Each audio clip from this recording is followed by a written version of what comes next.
I've seen few things very common. The first and foremost is unbreakable conviction. They are always so strong when everything seems to be impossible. Founders are very sure. They don't hope, they know that they'll make it work. When you're building a product, a founder goes through multiple feedback cycles. There are a lot of people who would just suggest them do this, do that, maybe this is right, this is wrong. A great founder know when to efficiently filter feedback.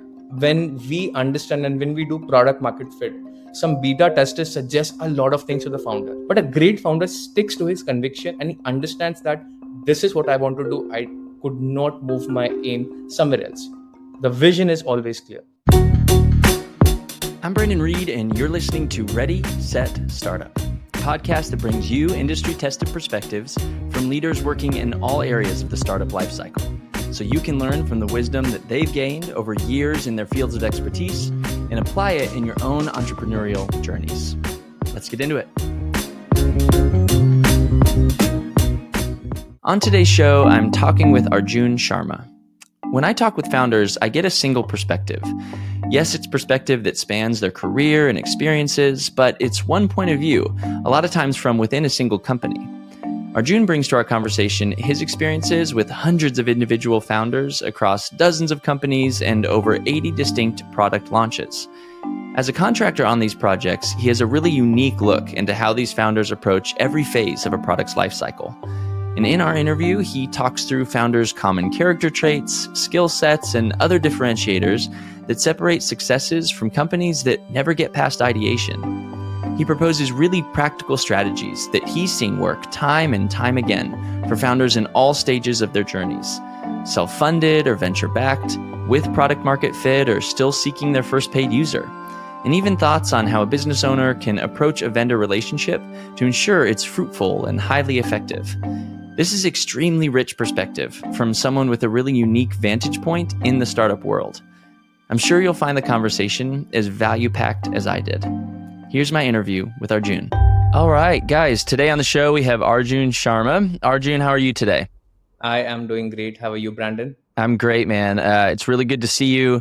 We won't get all the way into kind of our experience together, but we've been working together for a while now on the mobile app that I just released. And in a lot of ways, the partnership has worked really well. And I've seen you navigate through this really well. And as I was thinking through some people to have on the show and to bring their experience in, I thought, you know what? Arjun works with a lot of different founders, myself included. And so I wanted to kind of hear your experience and dig in. And I'm excited to get that perspective from you on your side of things. So let's talk about first kind of more broadly. Let's dig into the first question here of like, how do you work with startups in your current role? Like what are you doing now? How are you working with founders? What's your responsibility in interaction with them? So basically, I come to the picture when it's just an initial idea. Like founders, the entire idea is just documented in a piece of paper. When I step in, it's just basic an idea. A founder has a problem statement to work with, and that problem statement they think is being translated to an application or website. That's when I step in. So what I do is I basically help them to navigate through the product development lifecycle. In general, I just help them to structure the entire idea into a viable business solutions, which basically help them solve the business problem they are targeting and just creating an entire user journey around it. Founders are very emotional about their idea. They're just focusing on the big picture. I'm not emotional at all about my idea. Absolutely. I can vouch for that. So yeah, so I focus on the little things. I focus on the little things around the product where I help the product to transform into a business tool eventually, because that's how you'd scale this. That's how this entire company would form. So that's where I focus on. I focus on how exactly I turn founders' idea into an actual user journey product, which would focus on more retention, more generation, scalability. That's where I step in. Okay. I basically lead the entire product lifecycle right from the start, from the discovery process till the actual development. Okay, cool. So you're stepping in as, I guess, is your role project manager? So yeah, my role is project managers, but I lead the entire business team, which is the product team, design team, and also the development and testers. So basically, I navigate through each of these phases. So yeah, I'm pretty well versed. Like I've worn multiple hats around each of the departments. So yeah, I lead Awesome. them and I just navigate the direction. Okay, cool. Yeah, because all these different titles, they work differently in different companies. And what I have seen with you is project management can sometimes just be like time, budget, scope, timeline, budget, scope. But you feel much broader than that. You're working with the development team. You have your hands on the design team. So you're kind of across the whole life cycle. And your relationship with founders, as you just communicated, is you're working with them to say, all right, you have this vision, and let's turn it into reality. We on our side and our company have the skill sets to do that, but I need to pull that idea out of your head and like put it onto paper in a way that we can build. So yeah, Exactly. that makes sense. How does I'm assuming this isn't the first thing you've done in your career. So how does your past experience in your professional career, how has it prepared you to do what you're doing now? So back in the day when I was 16, I actually developed a very crappy blogging site where everybody can just post their blogs, and I'll just index them to Google so they can just Google themselves. The way I was marketing my college friends, I was like, you guys can actually Google yourself if you actually blog to my site. That's how I started my first company. I sold it later at a very small amount, but I was very happy. Hmm. Created more products, failed into it, very happy. I feel very blessed. And I got, I was constantly feeling, because that's where I understood where I was going wrong, because I was feeling into multiple aspects. uh, as soon as I completed my graduation, I got my degree, I became the developer. In few years, I became the product manager, and now I'm the project manager. So I've seen product life cycle from various angles, from various perspectives. So I understand what it takes to make an actual good product. The thing is, since I was a founder, I'm able to empathize with all the founders. Plus, I have a technical background, which helps me to understand their vision of how it can translate into the technology aspect.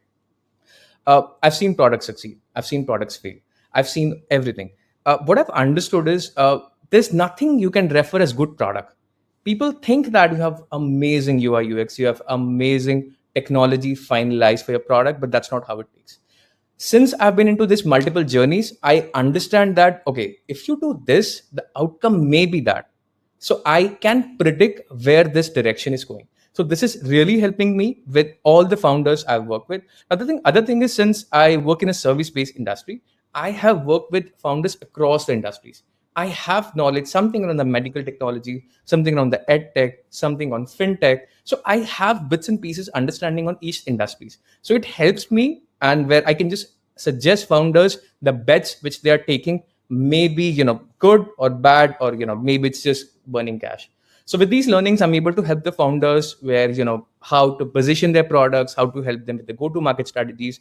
Sometimes you don't even need these features. So these experiences from those multiple aspects has helped me to work with founders and help them to their products. Yeah, that makes sense. Something that I've definitely seen you do well is to proactively suggest, which I think is probably like proactively suggest features or parts of the experience that might be better based on your experience. And I bet that's a fine line with founders, because I think you mentioned it at the beginning of your response here that you were like, people think they just have the best of the best in their head. They're thinking, some people maybe not, but I think a lot of founders probably come with like, this is the way we should solve it.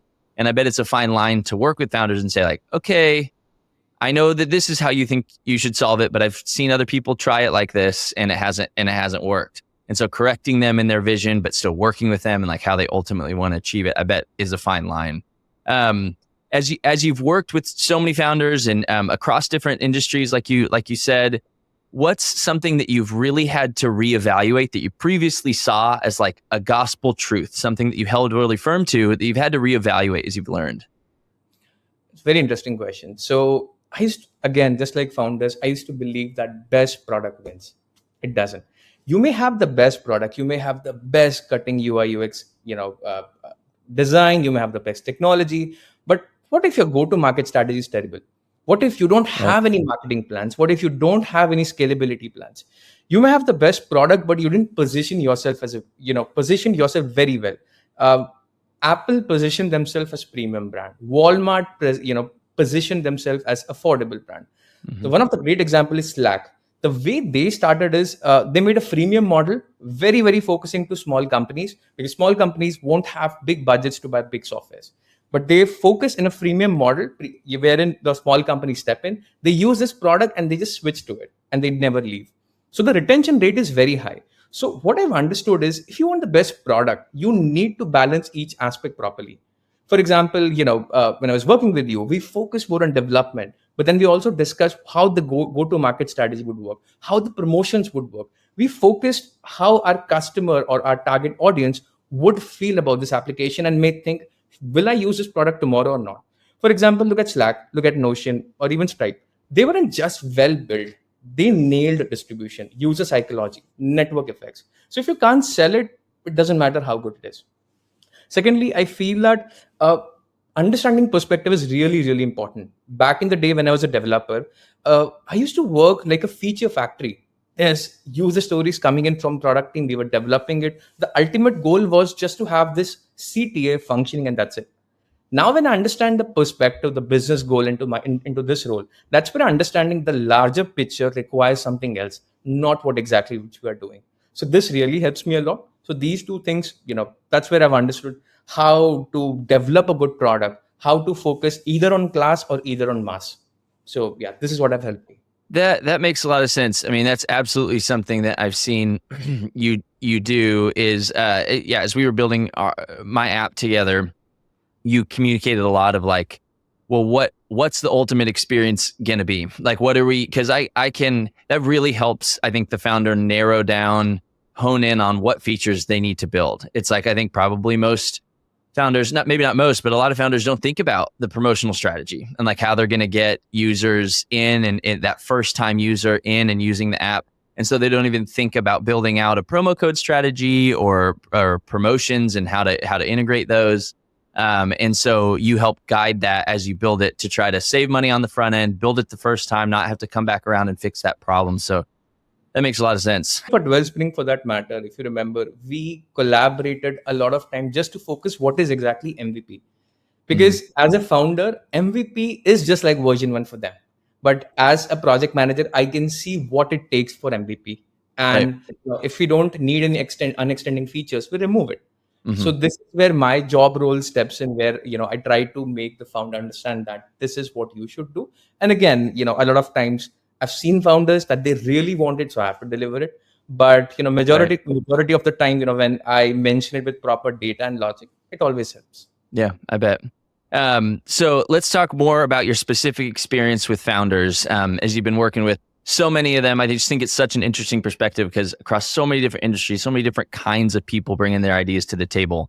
What are some common traits you're seeing shared between them, like character traits or things that they're bringing to the table that you've seen that they've shared across all the founders you've worked with? Interesting. I've seen few things very common. The first and foremost is unbreakable conviction. They are always so strong when everything seems to be impossible. Founders are very sure. They don't hope, they know that they'll make it work.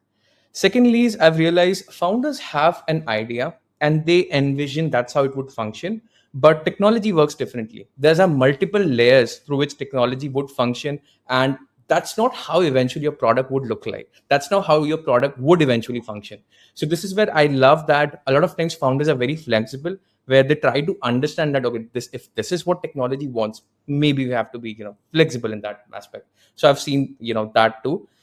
Last is understanding feedback. So when you're building a product, a founder goes through multiple feedback cycles. There are a lot of people who would just suggest them, do this, do that, maybe this is right, this is wrong. A great founder know when to efficiently filter feedback, whom to listen, whom to not. Because when we understand and when we do product market fit, there's a lot of times some beta testers suggest a lot of things to the founder, and it's get very overwhelming a lot of times. But a great founder sticks to his conviction and he understands that this is what I want to do. I could not move my aim somewhere else. The vision is always clear. So yeah, these are few traits I've noticed. I think that that's a really good way to sum it up, is what you said right there, that the vision is always clear. And I think that's really important for founders. They have a North Star that they're working towards. And I think if you kind of have a loose vision of what you eventually want to accomplish, then you will veer so much on your path towards that goal that it will become impractical or unaffordable, or the timeline will just blow up. And so that's interesting that you see that across so many different founders. What is as you work with the founders, that makes sense that that's the type of experience you have. But I'm sure also as you work with a company coming in as a vendor, as a contractor, that you also don't sometimes work with the founders directly. Some of these larger companies, you're not talking to the person who built the company, especially if it was like sold.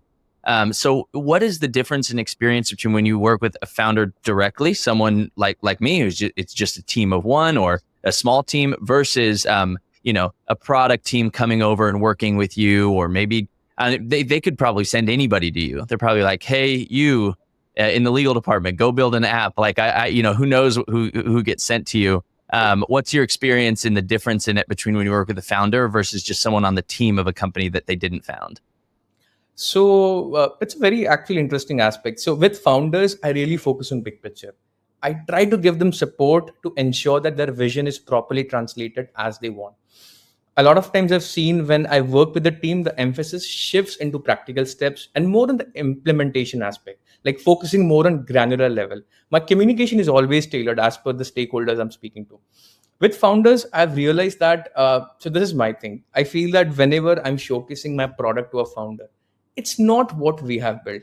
It's basically I'm envisioning, I'm helping them to envision that how they can actually solve the problem they want to and how they can earn more and scale this product.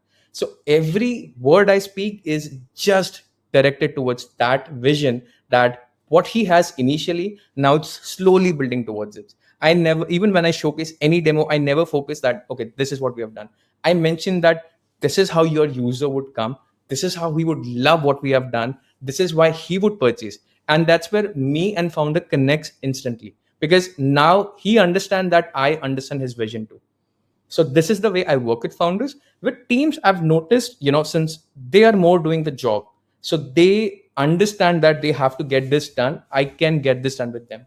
With them, I focus more on relationship building. That if you want something, let me know. I can get this done for you. So in this way, I can bring also more business. But with founders, I stick to the vision, because even if I save $1 for this founder would trust me again and would come back again. So focus, or like for example, if I want to showcase something to a founder, I'd rather showcase a dashboard.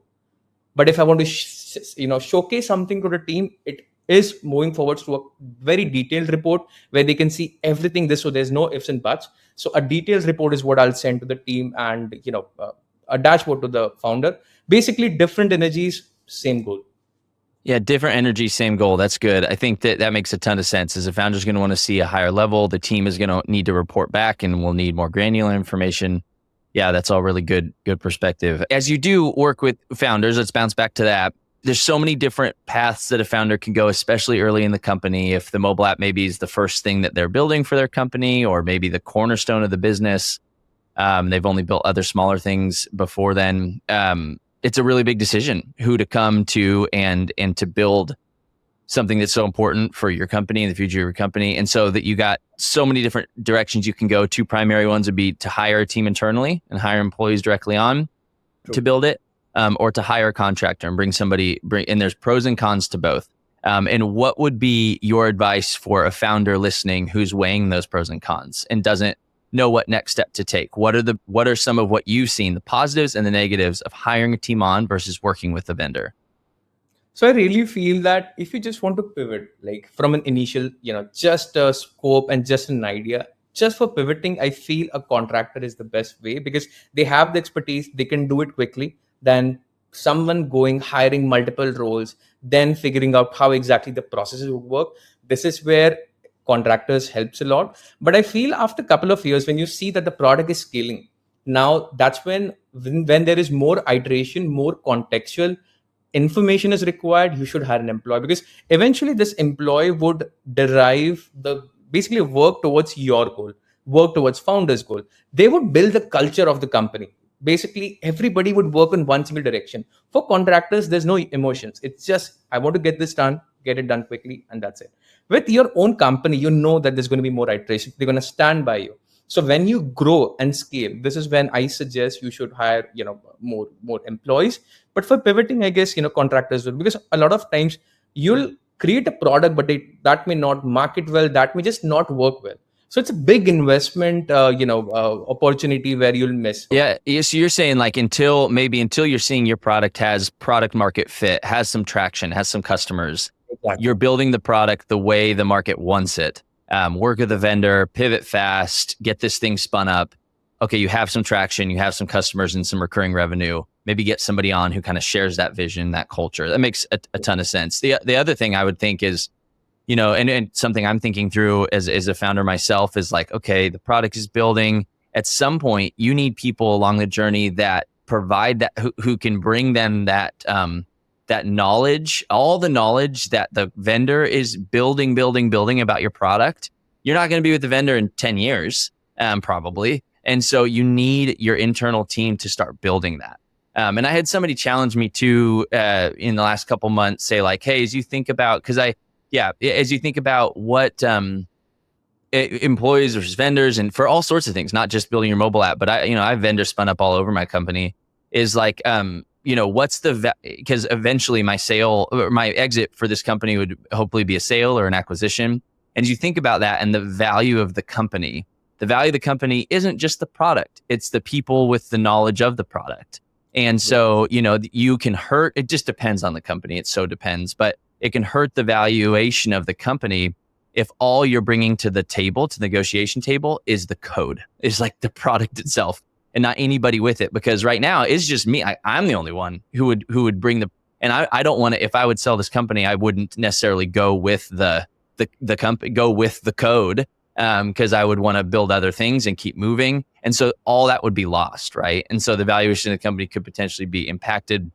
So that's a really good point. And I think a really good way to delineate of like, hey, the value of a contractor's, man, you can just pivot and spin up and spin down and like bring the whole, 10 designers and one designer. And that's really valuable as you're figuring out that product market fit. But once you have it, maybe look to get that knowledge internally. It makes a ton of sense. As founders do work with a company like yours, with a contractor, they bring you guys on to bring your specific expertise. What are some steps that you think that they could take to ensure that a smooth and fruitful relationship with you guys or any other vendors they're working with? What is something that you see founders bringing to the table that most consistently kind of makes your relationship work best? So as I mentioned, there's no emotions in this, the way vendor works with a founder. And, of course, one thing which is very critical in this is being very crystal clear of what you want. The scope needs to be clear. What, contractors would never assume. They are, they're very clear. You want A to B, they'll exactly develop A to B.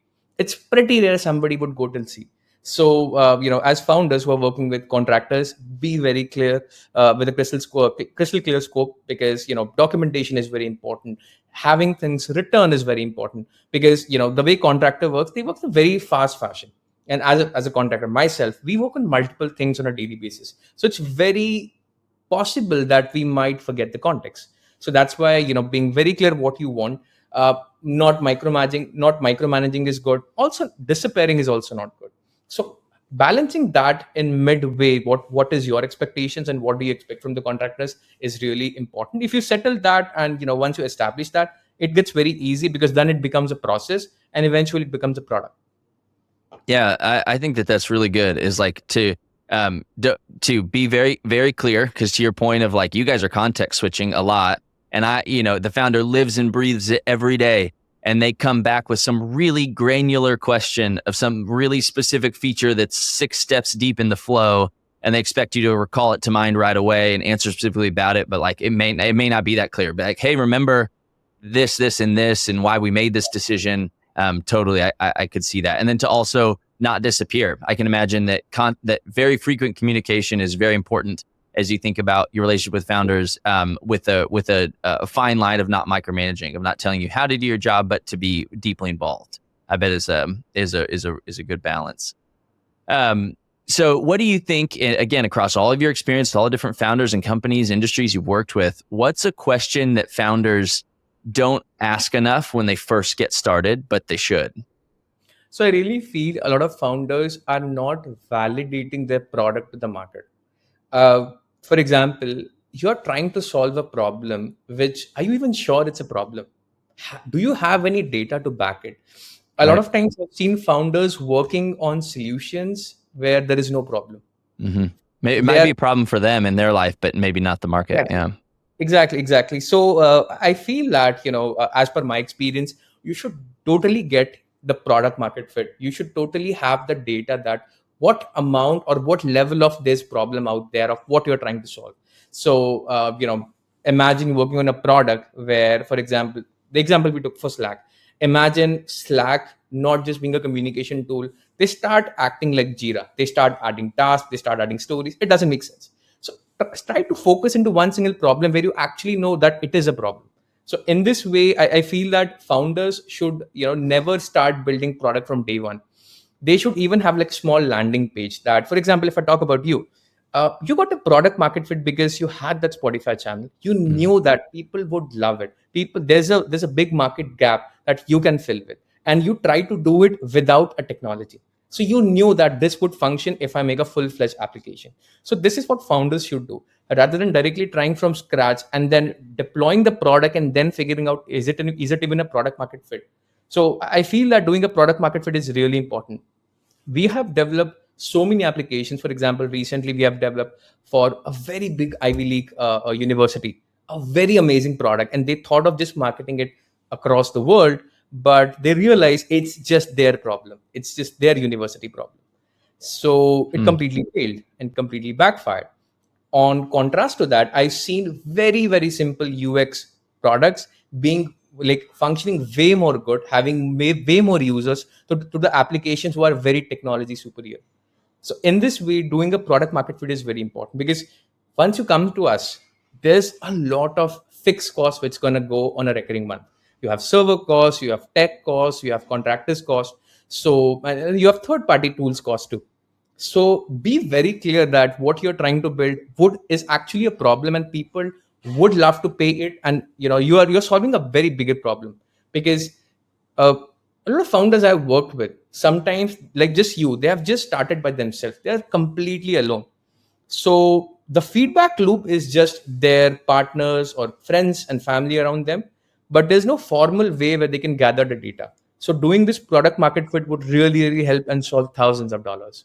Yeah, I bet. I had somebody else on the show who talked about, I mean, it's the exact same thing. He was saying that himself as a founder, if he could basically teach himself one thing and look back, he'd say, if you build it, they won't necessarily come. There's a common phrase, it's if you build it, they will come. And he's like, that's not necessarily true. Like if you build it and it doesn't solve the right problem to all your points, or it solves a problem and it's not their problem, it's your problem, they won't necessarily just come in droves. You said it earlier on another answer, but you're like, you could have the best product in the market. You could have something way better than the leading existing solution. But if you are not, and this is, I guess, a kind of a second part to that answer. It's like if you're not letting people know that it's solving their problem and solving the right problem, that's the whole go to market piece. So there's various things. I think as we think about that question I just asked of what questions should founders be asking, it's like, making sure you're solving the right problem, making sure it's even an issue, and that people know that you're there as a solution to that problem. I think there's, various steps.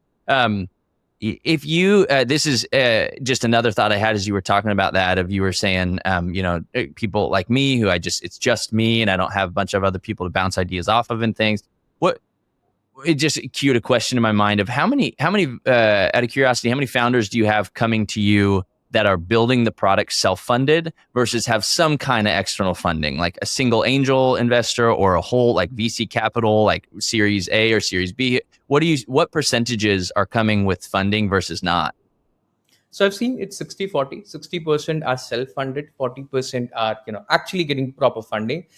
In these 60%, what they're trying to do is they have the MVP ready, they do the beta release, and that's when they start pitching investors. So they come with the mindset that, okay, I can get this started, I can have some traction, but to actually make it big, I need investment. So 60% actually categorizes that. 40% they actually have full funded companies backing them, so the vision is big, they want to make something big. uh, They've but the made big hindsight is promises to their investors that are funding them. Yep. exactly, but the hindsight is these invested companies go live very late. If they plan to go live in a year, it actually takes a couple of years, because now Hmm. there are a lot of people giving their suggestions. Hmm. For example, if I want to put my point, it's just you. If you get convinced, I can get it done tomorrow. You Right. can do iterations pretty quickly, but for them, it's very hard. There's a Mm-hmm. big feedback loop going from hierarchies. Yeah. So yeah, the go-to market gets pretty late, but for say, self-funded, it's pretty fast. And if That's there's something wrong, and we can improve too. That's really interesting because, like, you'd think that with the pressure of investors, that they're like, get to market, like, get this thing pushed. You would think that that pressure would enable a quicker launch. But the committees, the questions, the board meetings. I mean, it's super super cumbersome. I remember talking with my team at Disney after leaving and saying, I would be like, guys, it's amazing. You have a question and you just answer it yourself. Like, you have a decision to make and you just make it. It's crazy. Versus, like, a question's posed in a meeting, someone writes it down, like, we'll follow up on it, and a week and a half later you get the response because it has to go through so many people. So that makes a ton of sense. What else? I'm curious to dig into that a little bit more. Let's talk about that, of the funded versus self-funded. What are some of the differences in mindset, in approach to product building that you see between an investor that comes in, a founder that comes in with money behind them, and a founder that comes in of like, hey, I have, $8,000 saved, and like, this is everything I got, and like, I got to get this thing built with as lean as possible. What are some of the difference in approaches you've seen between someone with money and someone without it as they come to build? So one major thing I've noticed, self-funded companies, they love customers. Anything happens to the customer. For example, if even this small issue your customers are facing, you come Mm-hmm. right in. This is what I've noticed. Self-funded companies know that this specific customer would help me to make my company actually big. So Mm-hmm. the empathy is very, very high. But Mm-hmm. for companies who have like good amount of funding, for them, it's just a number. They just scroll through dashboards and they see that how much we have increased. They just focus on customer acquisition cost, lifetime value. So they just focus on these metrics. But for self-funded companies, they actually speak with their customers. If they get a negative review, they actually feel it. But Mm-hmm. for big companies, for them it's just a number, like how much percentage the people are using application. So basically, it's just a matter of going to the dashboard to going to the customer. Mm-hmm. Yeah, that makes a ton of sense. And like a more personal sense of ownership. If you're bringing your money to the table, that, yeah, each one of those things feels like it matters a lot more. I have a couple closing questions for you here. Let's think about if you could kind of go back at the very start of your career. You still have all the knowledge and experience that you have now, but you're there at the beginning, and you have something like $1,000 and a laptop, just kind of brand new, just getting started. What do you do? So since now I have worked with more than 200 founders, I have been through multiple industries. So I understand what is actually a problem statement because I speak to founders on a daily basis. I get that knowledge, what they speak to me. I try to understand what they're actually trying to do. So what I'll do is I'll try to find a very high value problem. So I'm very active on my socials like LinkedIn. So I'll use my network to validate my idea. Mm-hmm. I'll build a platform with no code tools, like literally no code, like probably Webflow. Then I'll just use pre registrations just to understand if I can even make this a viable business.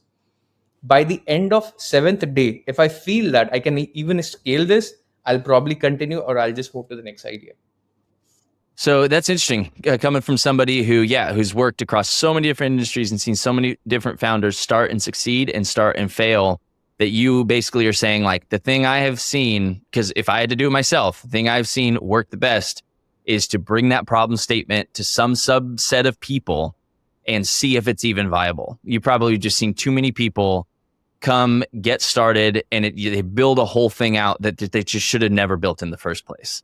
Exactly. And that's really interesting. You mentioned something, pre-registrations. That's really interesting. Have you seen that be successful for people as they, like, before they even build the product? For sure, for sure. Like imagine if you're making Spotify.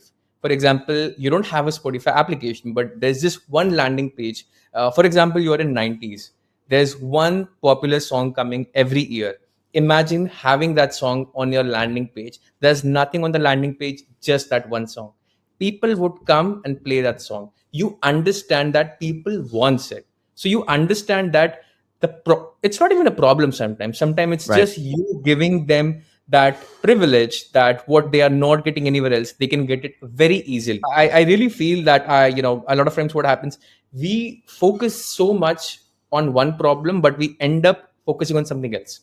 Hmm. We start working on one problem statement and eventually we cover so many modules which actually focus on something else and we forget why we even started. So I really don't want to distract myself. I want to iterate very fast. To be very honest, one small Google campaign or outreach on LinkedIn or Twitter would just really help. Mm-hmm. Mm-hmm. In this way, I really feel that validating the ideas and iterating very quickly really helps. And trust me, I have not seen a lot of companies, but very few companies doing it. And in fact, when I say pre-registration, people have actually paid for pre-registration. Mm-hmm. There's Mm-hmm. few applications where people saw the mock-ups and they were like, oh, if this actually comes, we would really love it. Mm-hmm. So for sure, for example, if I tell you there's a scientist in Switzerland who wants to make a lot of research offline. Now, people typically download PDF of big scientific research Mm-hmm. and then go through it. Imagine having an application which is completely offline. And I thought it's a very normal idea. There must be applications available for it. Trust me, they were very less as compared to others. And he got this application done at a very small cost. It was very, very small cost. And eventually he validated that with a lot of interns who are doctors. Hmm. And it almost have 200,000 downloads now, Wow. just a small idea. Wow, So that's I awesome. really feel that because he was iterating very fast, he thought, okay, I got a feedback. This is an actual genuine feedback. Let's fix it. A small product, big market, worked really well. That's really awesome. I love seeing when there are products that like are just built in the very early stages, in the very first versions, get a ton of traction right away because they just nailed it. They just, whether they did the pre-registrations and did the research or they just had a hunch, they just nailed solving the problem. And in fact, that's a lot of the story of what my initial podcast did. Of the story, like I published it, the first episode, didn't even think a single other person would find it, but it just solved the problem. Like this is what I just kept telling people. They're like, why is everybody coming and listening to 12 hours of this sound? I'm like, I think it just solves the problem. Like people just have an issue and it just solves it. And I think that is so undervalued sometimes. People think they need to build all the bells and whistles, but sometimes, not in every situation, just solving the very core problem is a great place to get started. So that's interesting to hear. Again, especially from your perspective, who's worked with so many different kinds of founders, that's where you'd start. That's really good insight. Lastly, Arjun, what's one tool, quote, or book that you found indispensable to either your personal or professional progress? So I've read this book long back when I was in school, and I reread these every couple of years. It's called Steal Like an Artist by Austin Kleon. I Okay. love the author. I love the writing style of this author, to be very honest. But if I talk about the book, it's actually very inspiring in how it emphasizes creativity and resourcefulness, showing that you don't need to be talented to solve problems. I was never a talented guy till date. I feel that I'm not a talented guy. I feel I'm just very curious. I'm just very curious about how to fix this problem. What is this? I want to understand. I want to fix this. So this book has really helped me. This book focuses on remixing multiple ideas and leveraging your network to offer a practical roadmap and overcoming challenges. So if anybody feels that they're not creative enough, they should read this book, because this book helped me to understand how to use your network, how to use your peers to understand how you can grow. Because you hear 10 different things across the board. How to focus on the key element, the keyword of it, and exactly leverage them to what exactly you want to do. So this book is, for sure, the most I recommend till date. Awesome. That's fascinating. Cool. Yep. We'll put that in the show notes and we'll let people take a look. Well, Arjun, this was really valuable. Thank you for taking the time today. Again, I just think it's so unique to get your experience working. I talk with founders individually or people just involved with maybe a specific company or organization, and you've worked with so many different kinds and gotten so many different kinds of perspectives. So to hear your insights based on that work is just really great. So I really appreciate your time today. Thanks for sharing that with my audience. Thanks so much, Brandon. Have a Awesome. wonderful day. Great. Have a good day. Bye. If you guys enjoyed the show, leaving a review is the best way to help others find it. Second only to sharing it directly with your friends and family. Thanks so much for helping get the word out. Hit me up at brandon@readysetstartuppod.com if you have additional questions about a topic I covered, have suggestions about another area you'd like to see me dig into, or just want to say hi. Please reach out. I'd love to get in touch. Keep imagining, keep creating, keep inspiring your spheres of influence with what you're passionate about. The world may just need that dream that's in your head. See you next time.